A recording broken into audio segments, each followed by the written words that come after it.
महाभारत का युद्ध समाप्त हो चुका था और कुरुक्षेत्र की भूमि वीरों के रक्त से लाल हो चुकी थी। युद्ध भूमि पर पड़े अपने पुत्रों के शवों पर माताएं विलाप कर रही थी।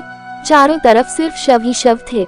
उन्हीं शवों में से अपने 5 पुत्रों के शवों के बीच खड़ी द्रौपदी अब कोई रानी नहीं थी, केवल एक माँ थी जिसने अपने 5 पुत्रों को खो दिया था। वो एक बहू थी जिसने अपनी कुलवधू सुभद्रा को विधवा होते देखा था, और वो एक स्त्री थी जिसकी आत्मा अब भी कुरु राज्यसभा में हुए उसके चीरहरण के लिए लहूलुहान थी।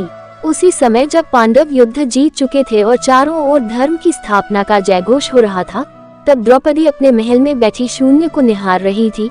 उसकी आंखों पर न आंसू बचे थे और न होठों पर कोई शब्द। उसी समय भगवान श्री कृष्ण द्रौपदी से मिलने उसके शिविर में पहुँचे और द्रौपदी से बोले, हे सखी, पांडव युद्ध में विजय हुए, तुम्हारी विजय हुई, धर्म की विजय हुई। इस पर द्रौपदी ने कहा, हाँ माधव, धर्म की विजय हुई, पांडवों की भी विजयी हुई, पर इस महायुद्ध में एक माँ पराजित हो गई।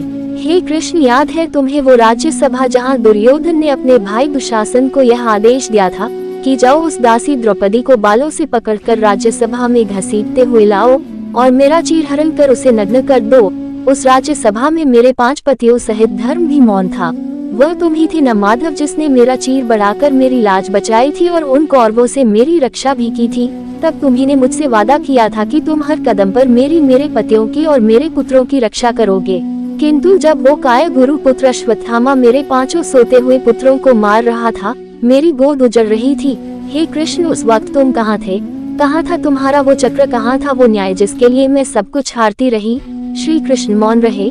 शब्द उनके कंठ तक आए लेकिन रुके रहे, क्योंकि वह जानते थे आज द्रौपदी केवल पत्नी नहीं, वो एक माँ है, और माँ के शोक के आगे स्वयं नारायण भी मौन हो जाते हैं। इसके बाद द्रौपदी के होठों से वह निकला जो वेदों में नहीं लिखा गया, ऐसा किसी ऋषि ने भी नहीं कहा, जो केवल एक माँ के टूटे हुए दिल से निकल सकता था। हे कृष्ण, यदि तुम सच्चे ईश्वर हो और यदि तुम समय के रचयिता हो, तो सुनो, मैं जिस पीड़ा से गुजर रही हूँ, जिस आग में मेरी ममता भस्म हुई है, उसी आग में तुम्हारा वंश भी जलेगा, और जब जब तुम्हारा कुल धरती पर जन्म लेगा, उनकी माँ को भी यही पीड़ा सहनी होगी, उसकी कोख भी सुनी होगी, उसे भी अपने बच्चों के शव उठाने होंगे। हे कृष्ण, ये श्राप है उस माँ का जो अपने 5 पुत्रों के शवों पर विलाप कर रही है।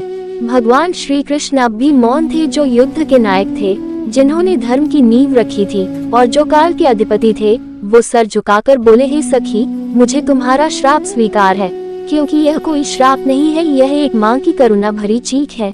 ये धर्म के उस पक्ष का आंसू है जिसे मैंने भी अनदेखा कर दिया था। मैं जानता था कि यह होगा, फिर भी मैं मौन रहा, क्योंकि कुछ घटनाएं नियति के चक्र में होती है जिसे मैं चाहकर भी नहीं रोक सकता था, जो शायद मेरा पाप भी था, जो मुझे तुम्हारे वचनों में दंड स्वरूप मिला है। तुम्हारा श्राप मेरे वंश के पतन का कारण बनेगा और मैं इस श्राप को सहज स्वीकार करता हूँ। दोस्तों, द्रौपदी का ये श्राप न केवल श्री कृष्ण को झकझोर गया, बल्कि उनके वंश को भी निगल गया। यही कारण है कि द्वारिका का विनाश हुआ, यही कारण है कि यादव एक दूसरे के हाथों मारे गए। द्रौपदी ने श्री कृष्ण को श्राप दिया क्योंकि उस दिन भगवान भी एक माँ की पीड़ा के आगे असहाय थे। इस वाक्य से हमें ये सीख मिलती है कि भगवान चाहे सर्वशक्तिमान ही क्यों ना हो, लेकिन जब एक माँ की ममता आहत होती है तो स्वयं ईश्वर को भी उसके आंसुओं का उत्तर देना पड़ता है। द्रौपदी का वो श्राप कोई क्रोध नहीं था, वो एक माँ का धर्म संकट था जो न्याय मान रहा था, उस ईश्वर से जिसे वह सखा मानती थी। दोस्तों, आज की इस वीडियो में इतना ही। इस वीडियो के बारे में आपकी क्या राय है, हमें कमेंट करके जरूर बताएं, और वीडियो अगर पसंद आए हो तो लाइक शेयर करके चैनल को सब्सक्राइब करना न भूलें। धन्यवाद। जय श्री कृष्ण।